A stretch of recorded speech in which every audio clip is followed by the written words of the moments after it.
On this episode of MythBusters, Kill him! Adam and Jamie are on an archery odyssey, Spraying death upon all who oppose us. exploring if the ancient Greeks jumped the gun by 2,000 years You ready? Almost. Now I'm ready. and created the world's first machine gun that fired arrows. Oh, hold on. Fudge. Baby hippos. Sooner or later, we're going to run out of things to go wrong, and then it'll work great. Meanwhile, Carrie, Grant, and Tori get a little tipsy for science. Was that the rat? That was awesome. And then stay awake for 30 hours straight I'm getting tired. to find out if commuting without your 40 winks is worse than driving after a few drinks. Science sleeps for no one.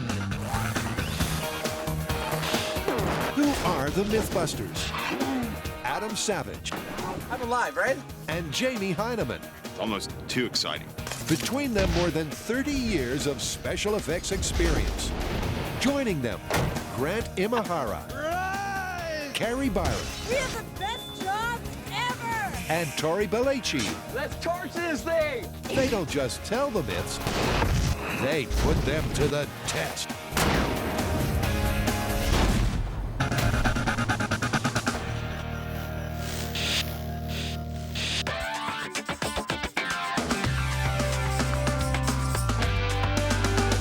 I got a good one.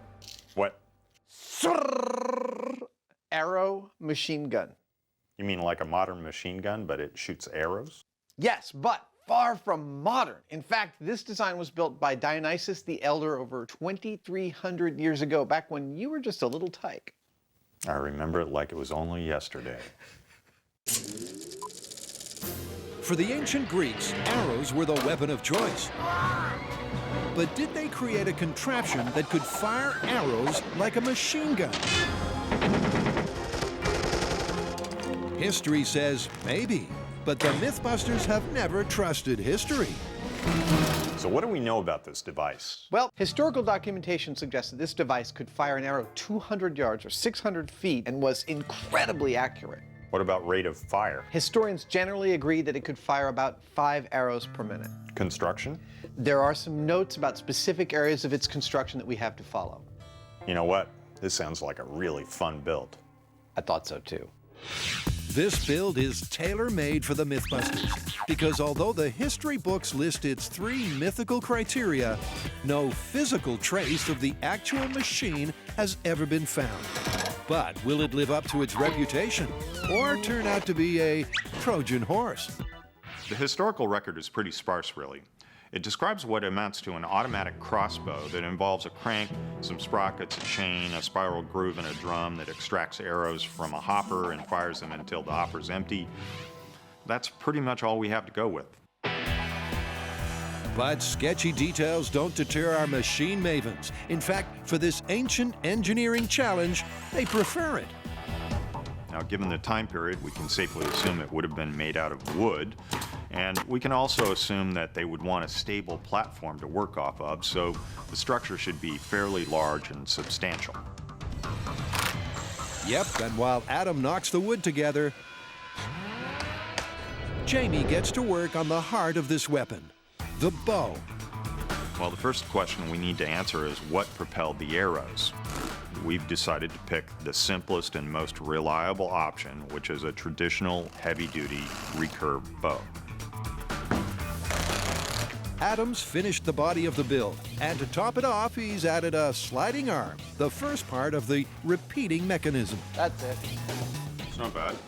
Then, with Jamie's bow in place, they string it together. There we go. You got it? I'm in.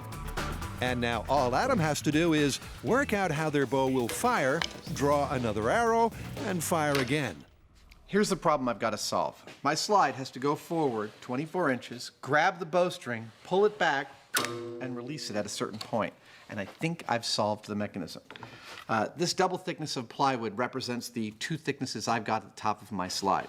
It will slide forward and positively engage my bowstring. Then it'll pull it back, until I've got a little bit of a riser in here that will get it out of the way. Now, I can't think of a reason why this won't work, so I'm just gonna build it. No sooner said than done. That's my catch. Comes over here, grabs the string, pulls it back, and there's a catch. That's beautiful. Isn't that cool? Gravity resets it. No springs, no mechanics. It's an ingenious little solution that Dionysus the Elder himself would salute. But what's next? The record says that the mechanism used sprockets and a chain to create the reciprocating motion required to make the whole device automatic. Given the fact that there were a whole lot of moving parts, we can assume that the sprockets, the crank, and the chain would all have to be very heavy duty to make the whole thing work. And now that they have the power to drive it, Jamie adds a nifty, fully automatic reloading system, Smooth as could be, no hitches. along with an arrow hopper. Adam then adds a crank, It's really nice. Really easy. and the final threatening touch is a foreboding figurehead. Let's put a little personality on this puppy, eh? Oh, yeah, look at that. That totally completes it. With that, their devious device is complete. But how exactly will it wreak destruction? This is how this works. We load arrows into the hopper like so. When I turn this crank, I'll also be turning the sprocket and chain, which engages the slide like so. When the slide starts to move, it engages a spiral groove which rotates the arrow delivery shaft, which pulls a single arrow out of the hopper and delivers it to the firing position. At the same time, the string is being pulled back, and at the exact moment the arrow falls into place, the catch mechanism releases the string and fires the arrow. Well, that's the theory. And after 4 solid days of ancient innovation, it's time for the inaugural Arrow machine gun test fire. Let's try it. Come on, baby. 1 away. Looks good. Everything looks in place. 2 away. And it works, firing 3 arrows right on target. It's working. However, one sharp test does not equal success. For that, they'll have to go further afield. All right, man. Let's head out there. Okay.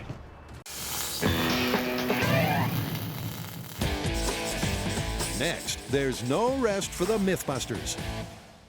Today's myth is that driving tired is actually more dangerous than driving tipsy. Even more dangerous. That's the idea. Apparently, being sleep deprived impairs the brain more than a couple of beers. I heard that every year thousands of car accidents happen because people lose concentration due to tiredness. Then that's definitely something we should look into. Absolutely.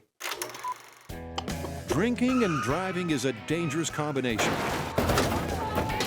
But could getting behind the wheel, sleep deprived, really be more risky than driving tipsy? Both are technically legal, but which is more dangerous?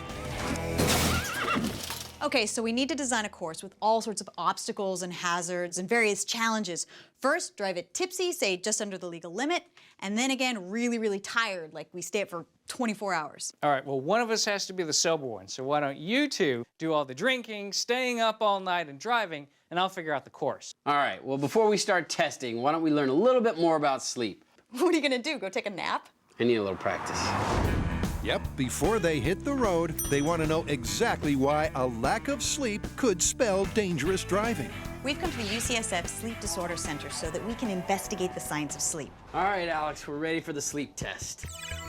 Now today, Tori's our lab rat. We're going to hook him up to a polysomnogram so that we can monitor his brain waves while he's both drowsy and really well rested. Can you tell me a bedtime story? Okay, Dr. Clayman, what happens if we don't get enough sleep? Well, you end up getting irritable. It's harder to pay attention to things. Your brain function is very different when you're sleepy compared to when you're rested and alert. Indeed, because it's clear Tori's brainwaves when awake, surprisingly, are far more active than when he's drowsy. And for the purposes of our test, Dr. Clayman has one very important point. I think if you're on a longer, monotonous section of road, you're going to tend to have a lot more trouble keeping your eyes open and focused. If you're stopping and starting kind of in city traffic, it's more stimulating, and so it'd be easier to cope with those sections. Which means they'll need 2 separate test courses. One to replicate the constant stimulus of city traffic, and another to simulate a stretch of highway where straying out of your lane could spell death. And Grant's found a location where they can do just that. We're here at the Alameda County Regional Training Facility EVOC course to set up our tipsy versus tired driving challenge. Now, by putting our drivers through various tests, we'll find out which is more dangerous, driving slightly intoxicated or driving exhausted. Tactical driving instructor Paul Gerard will closely monitor how our designated drivers perform. Hey, Paul, thanks for coming. Thank you. So to find out just what Tori and Carrie are up against, Ready? Yep. Here we go. a totally sober Grant takes on the obstacle course We're first. going to start with the maneuverability course. We're going to begin down this channel where we're going to cross a tripwire, which is going to trigger a green light, which will direct us down one of 2 lanes. Now this is going to challenge our recognition and reaction time. Once we've completed that task, we'll come to a full and complete stop. And at that point, we will head down this hill into this S-curve, These are tight. Yeah. hopefully not knocking over any of these cones. At the end of the S-curve, we'll be heading in to our straightaway, where we'll be getting up to 25 miles an hour. After the straight, there's the slalom to test their steering. Then a tricky 3-point turn, and finally, parallel parking. We're going to parallel park between these 2 cars. But that is still not the end of our test. Nicely done. Now begins the monotony course. We're going to do 25 long, continuous laps to simulate tedious stretches of road. That should cover almost every scenario, and we can find out once and for all if it's more dangerous to drive tired than to drive tipsy. And as an added distraction to the obstacle course, they've added a very MythBusters touch. Never know what hit him. At a secret location is a hidden reaction time test that Tori prepared earlier. A rat. I mean, what better distraction as you're driving down a road, having a rodent cross your path? Now, I'm gonna be one of the test drivers, so why am I setting up my own distraction? It's kind of like building your own gallows. But just because I'm building this distraction doesn't mean I know when and where it's gonna be deployed. That's gonna be Grant's job. But the key here is we have to avoid these rodents. All right, that's it, my rat's done. Now it's time to give it propulsion. Rockets. That's right, rat rockets. Okay, well, as distractions go, rats moving at rocket speeds certainly ticks the box. All right, here we go. Rat rocket distraction in 3, 2, 1.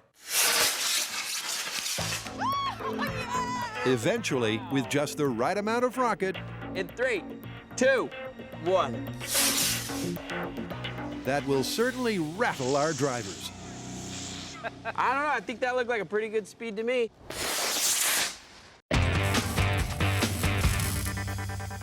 Did Dionysus of Alexandria jump the gun by 2,000 years and create an arrow-powered forerunner of the machine gun?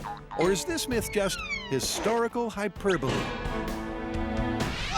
The MythBusters are finding out.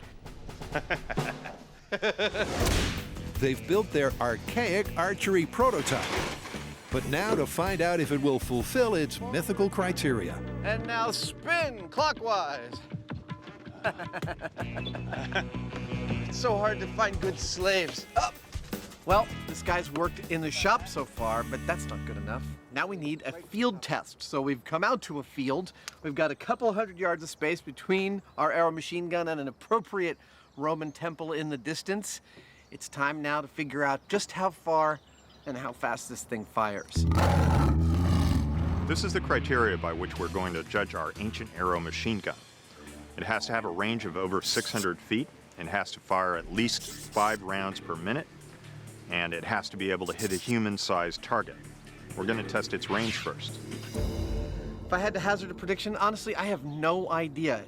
I think it's at least going to go a couple 100 feet, but a couple 100 yards? I don't think so. Well, there's only one way to find out. You ready? Almost.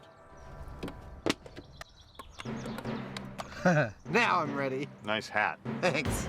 Without further ado, Jamie cranks the crank Firing. and loses an arrow. Holy crap! Dude! Did it go over the top? I don't think it went over the top, but it went way, I can't even see where it landed. I lost sight of it. Let's go look. Okay. It's an impressive debut. And after a quick arrow hunt, the MythBusters are even more impressed. Here it is. Whoa! Nice. Looks like it broke right off at the head. I'm figuring it hit someplace up high.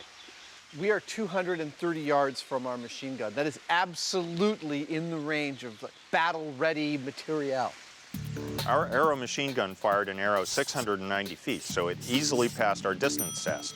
Now it's time to test its rate of fire and its accuracy.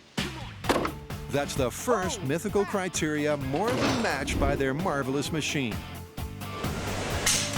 So for the next test, they give themselves a little more room. It looks good. We gotta have something to shoot at, so I found this guy hiding in the bushes, and I figure he'd make as good a target as any. Well, our lone Centurion awaits 280 some odd yards in the distance. We're about to load our arrow machine gun with all of these arrows and try shoop, shoop, shoop, shoop, shoop to hit him. Okay, 10 arrows, fast as you can. Hold on, in 3, 2, 1, go! Away! Awesome. Oh! Hold on, stop, stop! For some reason, it didn't grab the second arrow, so we need to push this forward. And if at first you don't succeed, try a quick reset and go again. Go. Away! Toys for big boys right here. Stop, stop, stop, stop! But second time around, they hit the same snag. You know what's happening is our catch isn't catching with the bowstring. The suspect bowstring is tightened, and the test resumes. Third time's a charm. 10 arrows, rapid succession, in 3, 2, 1, go! Oh, yeah. One's away. Loading, it's good. Yes. Third one. Come on, baby. Oh, it didn't catch. Unfortunately, it looks like it's not just the string that needs fixing. They're not firing rapidly. Needs a little TLC, and we need to work out a few bugs. I've got some good news and some bad news. The good news is, from a distance standpoint, our arrow machine gun exceeded my wildest expectations. It would appear we've wounded Achilles. No, it's not on his heel, it's on his, ball of his foot. Its range is impressive and makes it a very good military weapon in ye olde times. The bad news is the machine part of machine gun. Not so much. The machine part was touchy. Hold on, stop, stop! It broke a few times, Okay. didn't fire as rapidly as we want. Its accuracy was all over the map. Clearly, we got to take this thing back to the shop and rejigger some significant parts of it.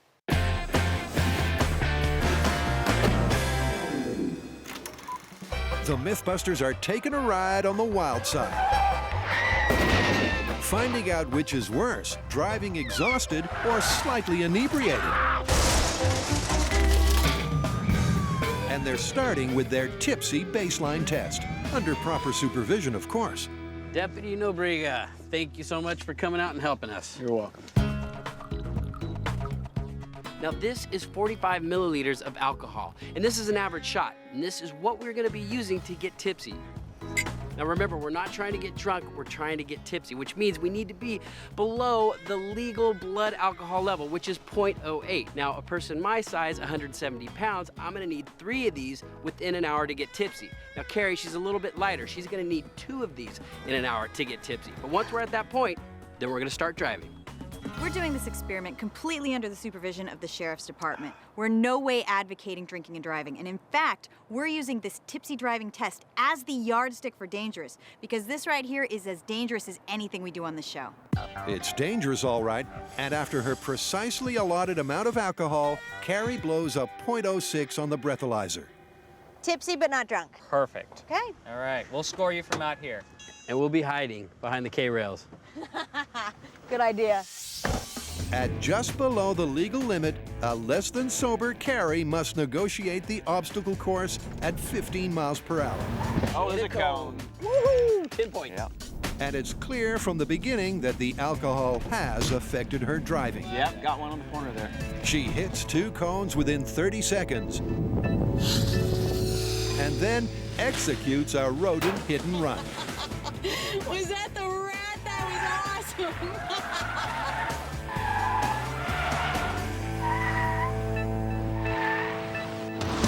Her three-point turn is 1 extra point heavy. God, this car's big compared to mine. This is a 3-point turn, right?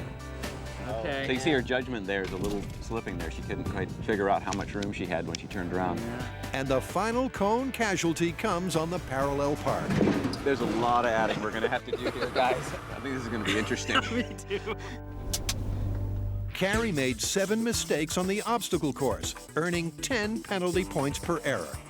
But she's not done yet. Next, she has to drive her imitation highway lane for 25 laps. But how will they make sure Carrie stays between the lines? Well, with this handy device. I have a sensor system that looks at these lane markers and knows if it's inside or outside. If they're over the line, a timer will automatically go off and keep track of how long they're over the line, and a light on the outside will light up so we can see if they're over the line or if they're safe. Okay, 25 laps for the monotony test. 3, 2, 1. I think that actually the monotony course is going to be the hardest part for them, because while you're slightly intoxicated, you're going to start to wander, and it's going to be tough to maintain that oval.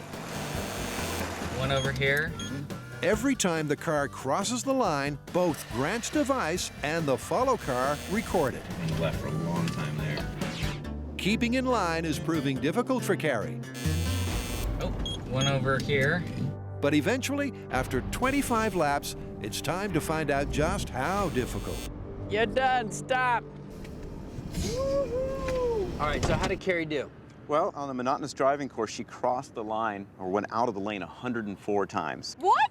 Yeah, with an elapsed time in danger of 58 seconds. I feel like I was driving consistently the entire time inside the lines. Carrie strayed out of her lane and theoretically into oncoming traffic 104 times, bringing her final tipsy penalties to 232. Tell you what, myth confirmed, I'm a cheap date. Because I'm impaired very, very easily. I didn't actually have that much alcohol, but I'm kind of a lightweight. I was definitely impaired driving. I knew that the minute I sat in the car. So with Carrie's impaired baseline complete, it's time for a tipsy Tori to take the wheel. Perfect. 6. Tori's approach is to will himself sober. Be the car, be the car. Be the road, be the road. And while it works well initially, a sudden surprise breaks his clear record. Oh, I just killed a rat. I think the little bugger got under my tire. But he does manage to pull himself together thereafter. Now on to the 3-point turn. As normal as I can be. Okay, now hairpin turn and on to the parallel parking. Focus, focus, focus, focus. Don't crash. And we're in. Bang! Tori has done surprisingly well on the maneuverability course, forfeiting only 20 penalty points. But now comes the boring part. Sobriety. Once again, Tori's progress is monitored by Grant and Paul in the chase vehicle. I don't know, call me paranoid, but I think this white van's following me. Why is he following me? Starting to get dizzy. And I don't think it's from the alcohol. 25 laps later, and Tori's tipsy test is finally complete. Oh my gosh, that was torturous. Right? I never thought it was gonna end. You and me both. It certainly was tedious, but how did he do? Well, on the monotonous driving course, he crossed the line 4 times. For a grand total of 1 second in danger. Woohoo! The less than sober Tori did very well once again, bringing his final penalties to 25 points. But it's not all good news. You know, I've got to say, watching Tori drive after having had 3 shots of alcohol is a little disturbing. He almost didn't make any mistakes. Yeah, I think on the surface it looks like that. There were mistakes made, and those mistakes in the real world would have been really significant. For instance, when we fired the rat out in front of him, if that were a car running a red light or a vehicle running a stop sign, he would have just plowed right into it. With their tipsy baseline complete, now all they need to do is sober up, lose some sleep, and then do it all again. The ancient Greeks weren't just swords and sandals. They also invented some ingenious war machines. Good, good, good. But did they create the world's first machine gun? Good slaves, extra meat for everyone. Well, we got a bunch of work to do. Yeah, we do. Let's get started, huh? Okay. The Greeks may have had centuries, but the MythBusters have just 48 hours to perfect their weapon. How does it feel? I think it feels a lot better. And first, Adam's got his sights set on its aim. Back in my day, we could aim our arrow machine guns. We did it with wheels. That's right. We didn't just plop them down on the ground. We could find our enemies and bring the arrows to them. The death sprayers. That's what we were called. Yes! These are my wagon wheels, and though they are properly ye olde and they look beautiful, they make me sad because this one is smaller than this one by about an inch.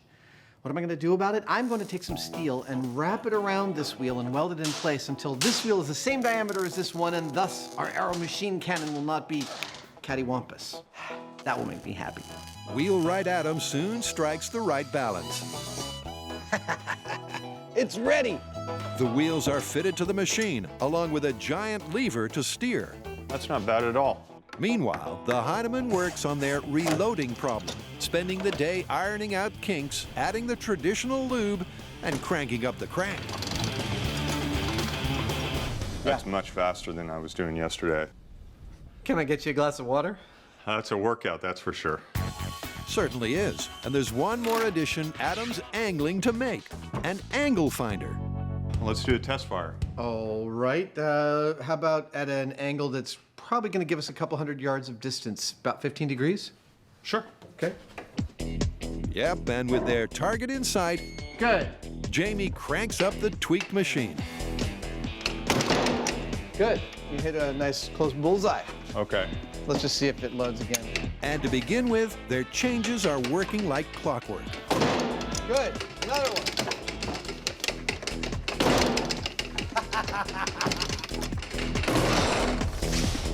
Yeah!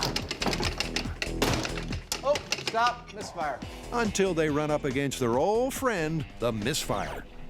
There's a problem inherent with something like this, and that is that it's got so many different moving parts that if any one little thing gets out of whack, then you've got a train wreck and everything breaks. It's a trial and error process to find the fix. The guys first try restringing the bow. What was that? I have never seen that behavior from this thing. Then try adjusting the redraw mechanism. And finally, widening the arrow channel. Arrow's loaded well. That's good. Keep going. That's perfect. One more. Perfect. Stop. That was 3 beautiful shots. I think we might have this thing on the ropes. Oh, it's about time, huh? With the hitches defeated, at least for now, the MythBusters celebrate by making their magnificent machine a little more, festive. Oh, that looks great. Awesome, ye oldie. When it comes to warfare, I know you want to walk in the blood and guts of your enemies. Who doesn't? Well, have I got the solution for you. Starting at the back with its ratcheting Z-axis aiming stand, its new comfort crank handle with the slip grip, cast bronze chains, all-terrain wheels, a 30-arrow hopper, 70-pound bowstring, and a lion's head that sprays death at every crank. Yes, it's the arrow machine gun. What more do you need to know? I think we're ready. Well, let's go shoot some enemy hordes then. Absolutely. Enemy hordes, here we come.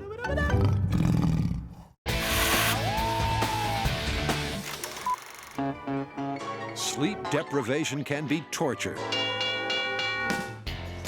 But could commuting without your full 40 winks be worse than driving after a few drinks? So we have tested driving tipsy. Now it's time to test driving tired. So we need to stay up all night long. So we've set up the shop with a few things to help us do that. We got a treadmill. This way we could run on it, get the blood flowing. Hopefully that'll keep us awake. If we get bored with that, we got ping pong. We'll play that all night. Plus, we have a lounge area. We got a TV, we watch some television, play some video games, and since we're doing this at night and we don't have heaters, it is gonna get freezing in here, which is definitely gonna keep us awake. Gosh, the more I talk about this experiment, the less I want to do it. Well, that's understandable, because here's Grant with a disturbing graphic. So the physiological effects of sleep deprivation are increased heart rate, irregular breathing, blurred vision, dizziness, yawning, nausea, and slurred speech. The question is, will these symptoms make your driving worse than when you're tipsy? Well, there's no rest for the Mythbusters in order to find out. All right, so it is now 9 o'clock. You've been awake for roughly 15 hours. You have 12 hours to go until you're on the road. I don't know about you, but I'm feeling good. Maybe I'm being optimistic, but I think this is gonna be all right. Good luck. I'll see you tomorrow. All right, see you in the morning. Sleep tight. Now what? To make this test about sleep deprivation alone, Oh my, that was awesome. stimulants like sugar and caffeine are banned. Tori and Carrie will have to find other ways to stay awake all night. Our sleepless in San Francisco duo start the night with plenty of energy. Well, the end of that. But as the night wears on, the signs of sleep deprivation start to show. 1 a.m. I can tell that I've been up late because I'm starting to get a much deeper voice. By morning, I'm going to sound like Jamie. And so far, they're not even halfway through the night. They'll still have to fend off sleep for another 7 hours. Man, this guy sucks. Oh, good return. Damn it, he got a point. I'm getting tired. Yeah, that one never worked. And at 4 a.m., our sleep-deprived pair hit the proverbial wall. Wake up. I was just thinking. So let's look at the effects of sleep deprivation. Irritability, I might kill Grant. check. Severe yawning, check. Decreased reaction time and accuracy, definitely and definitely. Are you? I thought there was somebody behind me.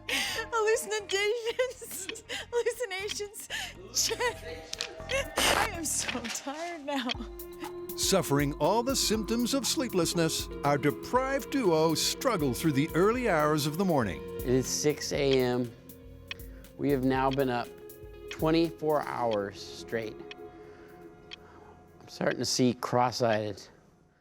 Finally, at 7 a.m., Grant arrives with a welcome breakfast. Good morning, you guys. Oh, now I know we're truly tired. I'm hallucinating that Grant has food for us. Dig in.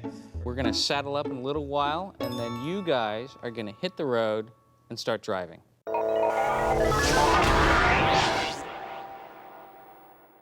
The Mythbusters are on the trail of a 2,000-year-old myth. Did the ancient Greeks create a machine gun-like device that fired arrows?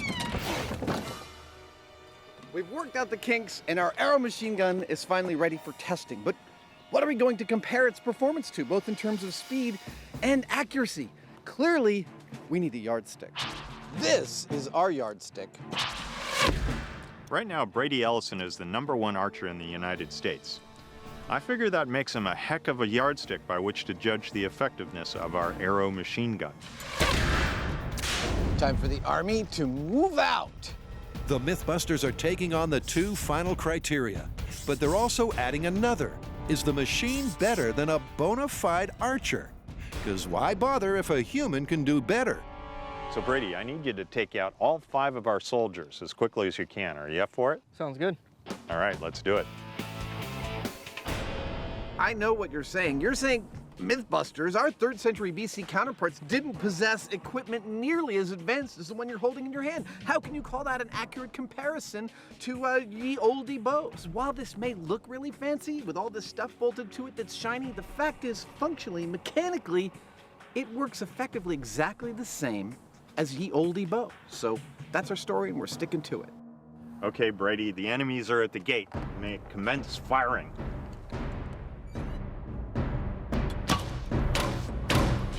Ah, that's a hit. The blue guy is down. Onto orange. The orange guy's down. Time for the green. Brady has obviously done this before. A hit. Green guy is down. Red. And although not every arrow is a direct hit, Looks like you hit off to the side of the red.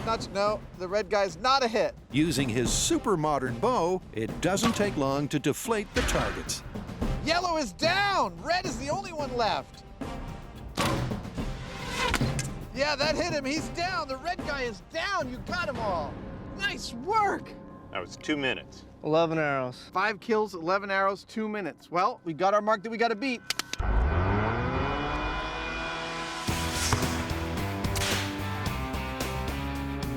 Brady's going to be a pretty tough act to follow. I mean, we're going to be able to crank out more arrows in a given period of time than he could, but they're probably not as accurate. So it kind of boils down to quantity or quality. Okay, that's it. Well, with 20 arrows in the quiver, quantity won't be a problem. And with Brady on hand to aim, neither should accuracy. Centurion Jamie, I spot 5 enemy soldiers blocking our way about 90 yards hence. Shall we take them out? Awaiting your command. Have at it. Centurion Adam gives the command. The timer starts, and Jamie gets cranking. Oh, that looks like a hit. The yellow one is down. Let's move to the red one. And firing. Oh, we hit the tunic of the red one. Firing. Oh, we got the red one. Go for the green. Firing. It's a promising start with the enemies falling swiftly to the death-spraying machine. I think we hit the green. Let's go for the orange. Firing. Oh, the orange went down. But with 4 targets down, suddenly the bow bows out. We broke the bow. How so? The limb They broke. split the limb. No way! I would back off. If that comes out, it'll flip towards you. All right, here's the report so far. At 1 minute and 38 seconds with 19 arrows fired and 4 targets down, our limb broke. We are replacing the limb. We're going to start the clock again. And hopefully we're going to take care of this last blue intruder. Yep, that's the plan. And with a new bow, they restart the clock and take aim. Right. Go! Firing. Oh, so close! That last guy is a devil. Firing. Oh, wait, we have a problem. We have a problem. Speed failure. Once again, there's a hitch in the mechanism. But they still haven't given up getting that bolt into the blue. Offending arrows removed. Clock is restarting again. Go! Good. Keep going. Arrows good. Oh, we didn't load that one. Wow, it didn't grab the...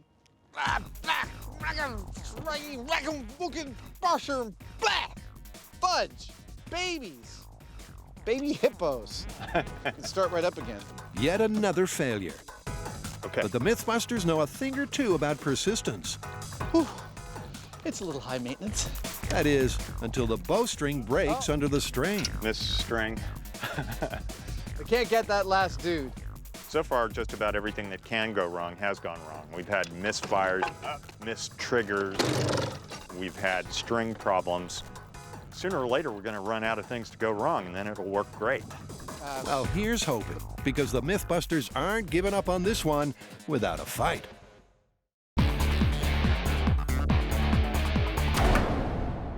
It's been a long time between naps for our duo. Your driving would wake anybody up. After 30 hours awake, it's time to find out if sleep deprivation makes you a worse driver than alcohol. Turn the sun down. And there's no doubt these two are tired.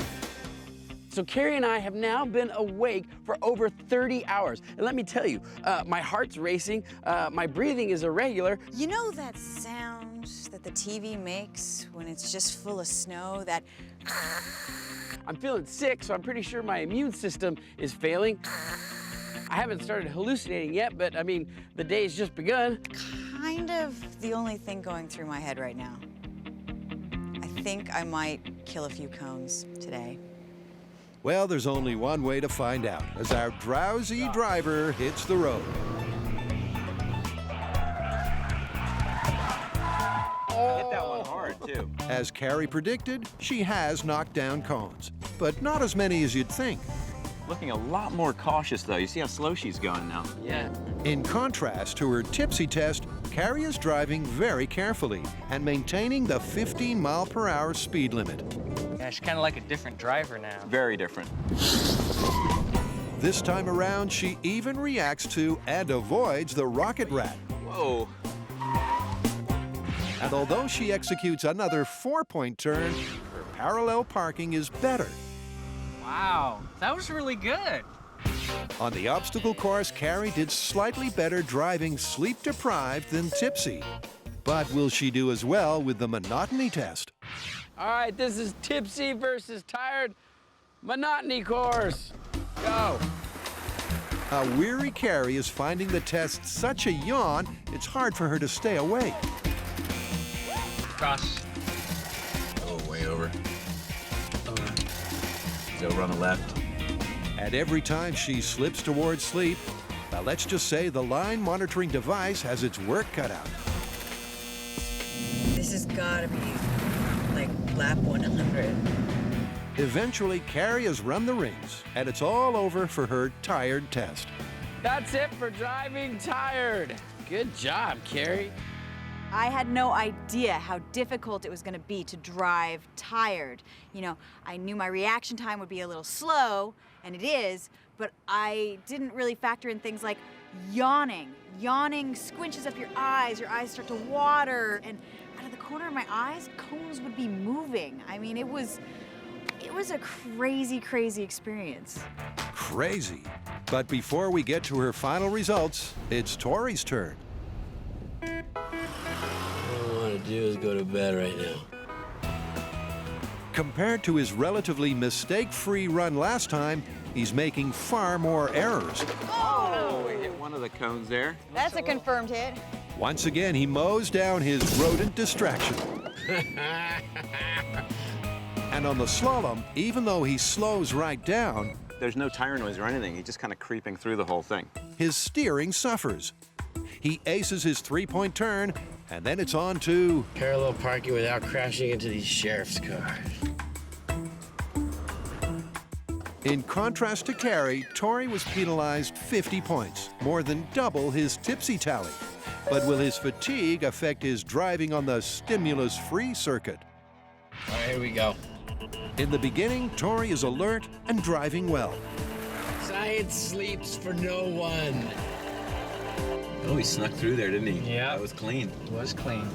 But as he loops the laps over and over, his focus starts to wander.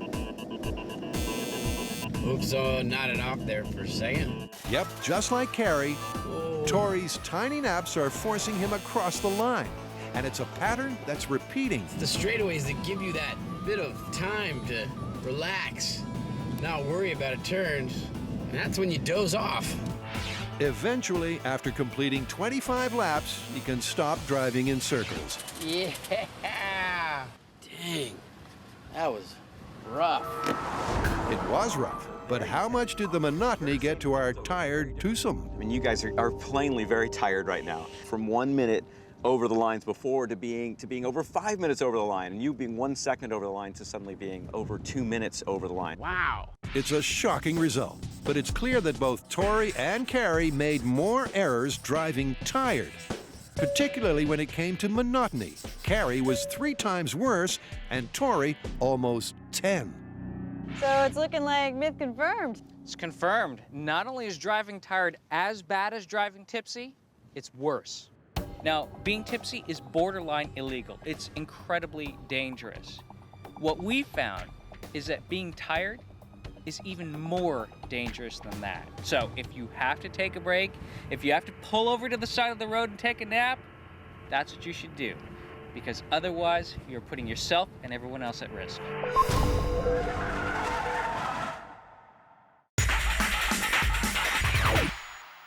The MythBusters are no strangers to weird and wonderful weaponry.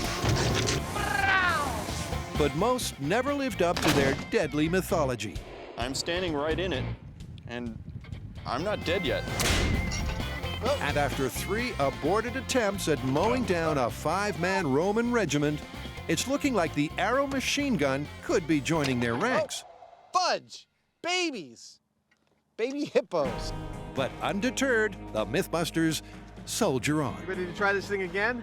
Yeah, I was getting a little cranky, but maybe it'll be all right this time. A little cranky? Nice joke. Let's do it! Kill him! Oh, so close! Grabbed and loaded. Oh, stop! That's yet another failed attempt. But it does give the MythBusters their eureka moment. I would not have called this, but when you're bumping into this, it bumps the catch down and makes it miss the string. Okay, I understand. After you fire, maybe go just a little bit slow until it hits this, and then crank it.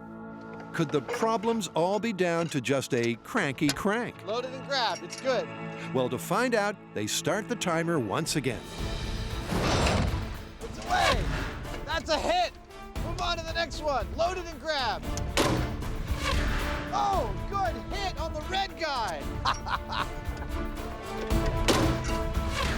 Oh, that looked like a direct hit on the green. No, it's a miss. Go. Oh, that orange looks like a good hit. Come on. Last man left. Come on, he's getting closer.